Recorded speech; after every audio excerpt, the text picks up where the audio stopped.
Welcome all. இந்த வீடியோவில் கேமிட்டோஜெனசிஸ் பற்றி பார்க்கலாம். கேமிட்டோஜெனசிஸ் இந்த வேர்டை கவனிங்களேன். கேமிட்டோ அதாவது கேமிட்டோ அப்படின்னா கேமிட்ஸ்னு அர்த்தம். ஜெனசிஸ் அப்படின்னா ஃபார்மேஷன் அப்படின்னு அர்த்தம். ஸோ கேமிட் ஃபார்ம் ஆகிறது தான் we call it as a gametogenesis. Gametes அப்படிங்கிறப்போ மேல் கேமிட்டான ஸ்பெர்ம் ஃபார்ம் ஆகும், which is the haploid cells. அதை நம்ம என்ன அப்படின்னு போடுவோம். ஃபீமேல் கேமிட்டான ஓவம் ஆர் எக் அப்படிங்கிறது ப்ரொடியூஸ் ஆகும். This is also a haploid cell. So the formation of sperm in male and ovum in female, that process is called as a gametogenesis. So gametes form ஆகுது. This gametogenesis involve spermatogenesis and oogenesis. Spermatogenesis அப்படின்னா the formation of spermatozoa. Spermatozoa அப்படிங்கிறது plural term. Spermனா singular, spermatozoa அப்படின்னா plural term. அதே மாதிரி oogenesis means the formation of ova. Ovum அப்படின்னா singular term, ஓவானா plural term. ஓகேவா? So gametogenesis involve spermatogenesis and oogenesis. So இந்த gametogenesis process மூலியமாக இந்த ஃபார்ம் ஆகக்கூடிய இந்த கேமிட்ஸ் எல்லாமே ஹாப்ளாய்டு செல்ஸாக இருக்கும். Next structure of a human sperm பற்றி பார்க்கலாம். ஒரு ஹியூமனுடைய ஸ்பெர்ம் பார்க்குறதுக்கு இப்படி தான் இருக்கும். இப்போது நம்மளோட ஓன் பாடி எடுத்துக்கோங்க. நம்மளோட பாடியில் ஹெட் இருக்குது, நெக் இருக்குது, மிடில் பீஸ் நம்மளுடைய பாடி இருக்குது, அண்ட் கீழே பார்த்திங்கன்னா பாட்டமில் லெக் இருக்குது. அதே மாதிரி ஒரு ஹியூமனோட ஸ்பெர்மில் மொத்தம் 3 பார்ட் இருக்குது. Head, middle piece and tail. First head அப்படிங்கிறது இங்கேருந்து ஸ்டார்ட் ஆகி இங்கே வரைக்கும் இருக்கக்கூடியது ஹெட்டு. மிடில் பீஸ் இங்கேருந்து ஸ்டார்ட் ஆகி, தட் இஸ் ஹெட்டு கீழே இங்கேருந்து ஸ்டார்ட் ஆகி இங்கே வரைக்கும் இருக்கும். அண்ட் டெயில் அப்படிங்கிறது மிடில் பீஸ் கீழே இங்கேருந்து ஸ்டார்ட் ஆகி அட் லாஸ்ட் இங்கே எண்ட் வரைக்கும் இருக்கிறது டெயில் ரீஜன். ஓகே, இப்போ நம்ம ஸ்பெர்மோட ஹெட் பற்றி ஃபஸ்ட்டு பார்த்துடலாம். இங்கே பார்த்தீங்கன்னா ஸ்பெர்மோட ஹெட்டை இங்கே ஜூம் பண்ணி காட்டியிருக்காங்க. இந்த ஸ்பெர்மோட ஹெட் பார்க்கறதுக்கு எப்படி இருக்குது? எலாங்கேட்டடாக இருக்குது. அண்ட் இது எப்படி ஃபார்ம் ஆச்சு அப்படின்னா ஸ்பெர்மோட ஹெட்டில் இருக்கக்கூடிய நியூக்ளியஸ் கண்டன்சேஷன் ஆகிறதுனால. நியூக்ளியஸ் அப்படிங்கிறது இந்த ஸ்பெர்மோட ஹெட்டில் இங்கே ப்ளூ கலரில் பார்க்க முடியும். இதுதான் நியூக்ளியஸ். இந்த நியூக்ளியஸ் கண்டன்சேஷன் ஆகிறதுனால அப்படி ஃபார்ம் ஆகுது ஸ்பெர்மோட ஹெட் எலாங்கேட்டடாக. ஓகே, நெக்ஸ்ட்டு இங்கே பார்த்தீங்கன்னா ஸ்பெர்மோட ஹெட் ஆன்டீரியர் போர்ஷனில், ஆன்டீரியர் மீன்ஸ் அந்த டாப் போர்ஷனில் ஒரு கேப் லைக் ஸ்ட்ரக்சர் இருக்குது, which is called as a acrosome. இங்கே நீங்கள் பார்க்கலாம் பிங்க் கலரில் ஒரு கேப் லைக் ஸ்ட்ரக்சர் இருக்கும், தட் இஸ் த ஆக்ரோசோம். இந்த ஆக்ரோசோமில் என்சைமான ஹைஆல்யூரனேஸ் என்சைம் இருக்குது. இந்த என்சைம்னால என்ன use? This enzyme, it will help the sperm to enter the ovum during the fertilization process. அதாவது fertilization process நடக்கும்போது எக்கை நோக்கி ஸ்பெர்ம் போகும். அப்படி போகும்போது அந்த ஓவம் அப்படிங்கிற அந்த எக்கில் என்டர் பண்ணுறதுக்கு இந்த என்சைமான ஹைட்ரோடனேஸ் ஹெல்ப்ஃபுல்லாக இருக்குது. And this is present in the acrosome. Okay, இப்போ நம்ம ஹெட்டை பற்றி பார்த்தாச்சு. ஸோ ஹெட் அப்படிங்கிறது எலாங்கேட்டடாக இருக்கும். அண்ட் எப்படி ஃபார்ம் ஆச்சு அப்படின்னா நியூக்ளியஸ் கண்டன்சேஷன் ஆகிறதுனால. அண்ட் இதோட ஆன்டீரியர் போர்ஷனில் கேப்லிக் ஸ்ட்ரக்சரான ஆக்ரோசோம் இருக்குது. இந்த ஆக்ரோசோமில் என்சைமான ஹைட்ரோடனேஸ் இருக்குது. அண்ட் இந்த என்சைம்னால என்ன யூஸ் இருக்குது? It will help the sperm to enter the ovum during the fertilisation process. So these are all the 5 points about sperm head. Head இப்போ முடிச்சாச்சு. ஹெட்டுக்கு அப்புறம் பார்த்தீங்க அப்படின்னா கீழே நெக் இருக்குது. நம்மளோட ஹியூமன் ஹெட்டு கீழே நெக் இருக்கிற மாதிரி ஸ்பெர்முக்கும் ஹெட்டு கீழே ஒரு சின்னதாக நெக் இருக்குது. இந்த நெக் அப்படிங்கிறது ஹெட்டையும் மிடில் பீஸையும் கனெக்ட் பண்ணுது. ஸோ இங்கே தான் ஹெட் இருக்குது, இங்கே மிடில் பீஸ் இருக்குன்னா இந்த இடத்துல தான் ஷார்ட் நெக் இருக்குது. ஸோ ஹெட்டையும் மிடில் பீஸையும் கனெக்ட் பண்ணுது.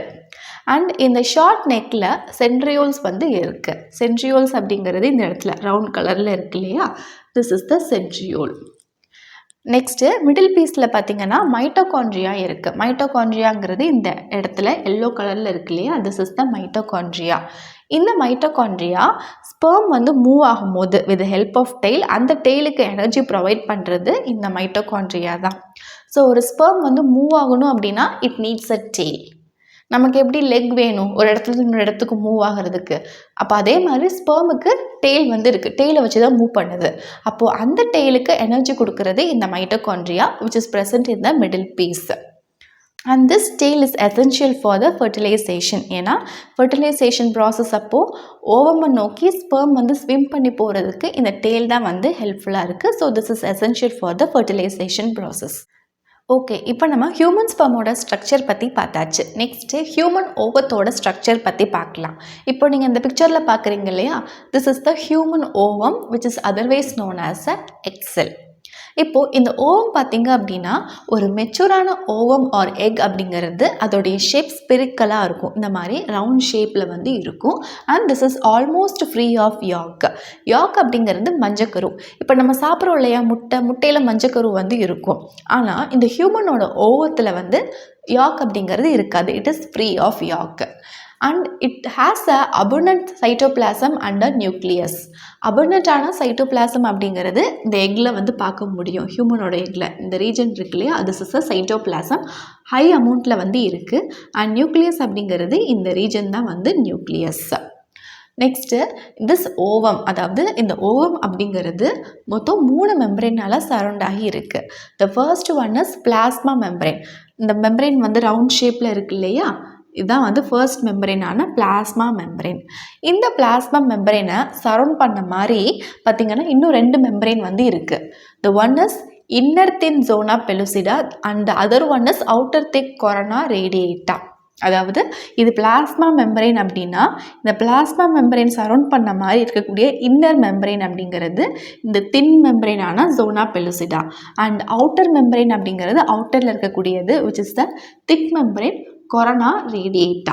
ஓகேவா, இந்த கொரோனா ரேடியேட்டா அப்படிங்கிறது எப்படி ஃபார்ம் ஆயிருக்குன்னா ஆஃப் த ஃபாலிக்கல் செல்ஸ்னால. இங்கே பார்த்தீங்கன்னா இங்கே இருக்கக்கூடிய ஒவ்வொரு செல்லுமே வந்து ஃபாலிக்கல் செல். ஸோ இந்த ஃபாலிக்கல் செல்ஸ்னால தான் இந்த கொரோனா ரேடியேட்டா அப்படிங்கிற இந்த அவுட்டரான திக் மெம்பரேன் வந்து ஃபார்ம் ஆயிருக்கு.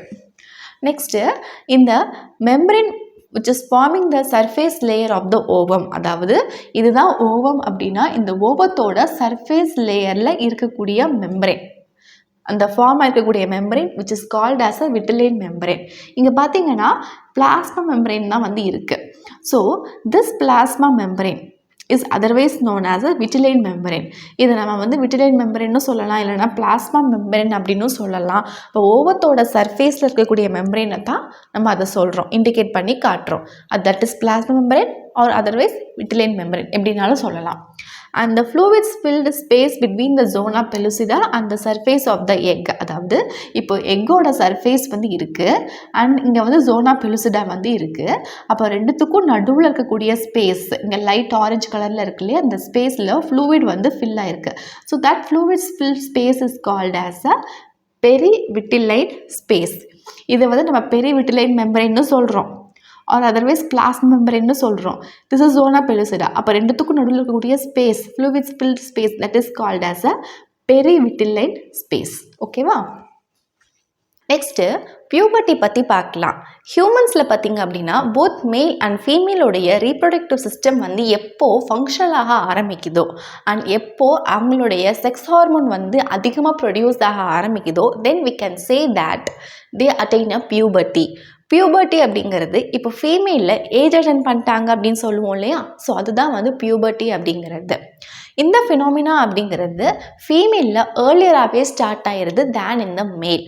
இப்போ ஃபீமேலில் பார்த்தோன்னா between the age of 11 to 13 years female will attain a puberty and male between the age of 13 to 14 years that male will attain a puberty. ஓகேவா, இப்போ மேலில் ஆன்செட் ஆஃப் பியூபர்ட்டி அப்படிங்கிறது எப்படி ட்ரிகர் ஆகுது, எப்போ அந்த மேல் வந்து பியூபர்ட்டி அட்டைன் பண்ணுறாங்க அப்படின்னா when their body secrete a hormone testosterone in the testis.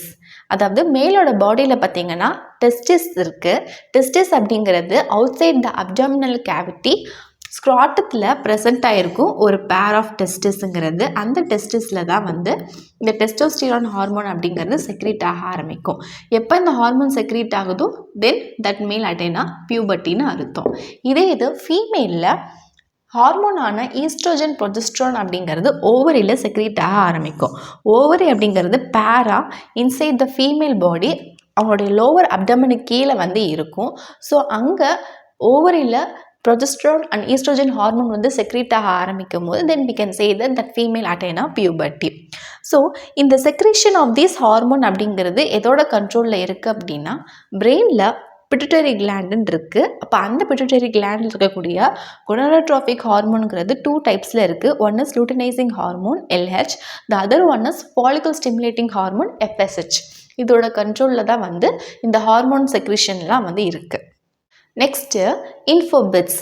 ஒரு நியூ பார்ன் ஃபீமேல் சைல்டில் எவ்வளோ நம்பர் ஆஃப் ப்ரைமோர்டியல் ஃபாலிகுல்ஸ் வந்து இருக்குன்னா ஓவர் 7 மில்லியன் ப்ரைமோர்டியல் ஃபாலிகுல் வந்து இருக்குது. இது எப்போது அந்த ஃபீமேல் பியூபர்ட்டி அட்டைன் பண்ணுறாங்களோ அப்போது அந்த டைமில் அதோட நம்பர் அப்படிங்கிறது it will be reduce to 60,000 to 70,000. And next ஒரு உமனோட லைஃப் டைமில் she can able to ovulate only 300 to 400 eggs. And இனிஷியலாக எவ்வளோ எக்கோட அந்த ஃபீமேல் வந்து பார்ன் ஆகிருப்பாங்கன்னா 1 to 2 மில்லியன் எக்ஸோட பார்ன் ஆகிருப்பாங்க. ஆனால் அவங்களுடைய லைஃப் டைமில் she can able to ovulate only 300 to 400 eggs. அந்த அதர் சைட் மென்னில் பார்த்தோன்னா they can able to produce 500 billion sperms in their lifetime. Okay, இந்த டாப்பிக்கோடைய வீடியோ அவ்வளோதான். Pause the video here. இங்கே வந்து 9 கொஷின்ஸ் வந்து சூஸ் ஃபார்மில் இருக்குது. அதை செல்ஃப் டெஸ்ட்டு அட்டன் பண்ணி பாருங்கள். அண்ட் அதோடைய ஆன்சரை வந்து க்ராஸ் செக் பண்ணுறதுக்கு டிஸ்கிரிப்ஷன்லேயும் அண்ட் ஆல்சோ இன் கமெண்ட் செக்ஷன்லேயும் ஆன்சர் வந்து பின் பண்ணியிருக்கேன். You can verify that. All the best. Okay, அவ்வளோதான் இந்த வீடியோவில் கேமிட்டோஜெனிசிஸ்னால் என்ன, ஹியூமன் ஸ்பெர்மோடைய ஸ்ட்ரக்சரை பற்றி பார்த்துருக்கோம், அண்ட் ஹியூமன் ஓவத்தோட ஸ்ட்ரக்சரை பற்றி பார்த்துருக்கோம், அண்ட் ஆல்சோ பியூபர்ட்டினா என்ன அண்ட் சில இன்ஃபோபிட்ஸை பற்றி பார்த்துருக்கோம். ஐ ஹோப் இன்னைக்கு பார்த்து இந்த டாபிக் உங்களுக்கு கிளியராக அண்டர்ஸ்டுட் ஆயிருக்கும்னு நினைக்கிறேன். If you have any doubt regarding this please do comment let me know in the comment section. If you like this video thumbs up, share among your friends circle. இந்த video நிறைய பேருக்கு ஹெல்ப்ஃபுல்லாக இருக்கட்டும். இந்த யூனிட்டில் நான் போஸ்ட் பண்ணக்கூடிய other topics videos எல்லாம் பார்க்கணும்னு நினச்சிங்கன்னா கீழே டிஸ்கிரிப்ஷனில் அதோட லிங்க் எல்லாம் கொடுத்துருக்கேன். Can go there and check it. இந்த இயர் நான் கிளாஸ் 10 வந்து போஸ்ட் பண்ணிட்டு வரேன். அண்ட் இதுக்கு முன்னாடி ப்ரீவியஸாக கிளாஸ் 6 to கிளாஸ் 10 வீடியோஸ் எல்லாம் போஸ்ட் பண்ணியிருக்கேன். அது எல்லாமே என்னோட சேனல் பிளேலிஸ்ட்டில் அவைலபிளாக வந்து இருக்குது. நெக்ஸ்ட் வீடியோவில் இதுக்கு வரக்கூடிய டாபிக்ஸ் எல்லாம் பார்க்கலாம். See you soon again in next video. Thank you for watching.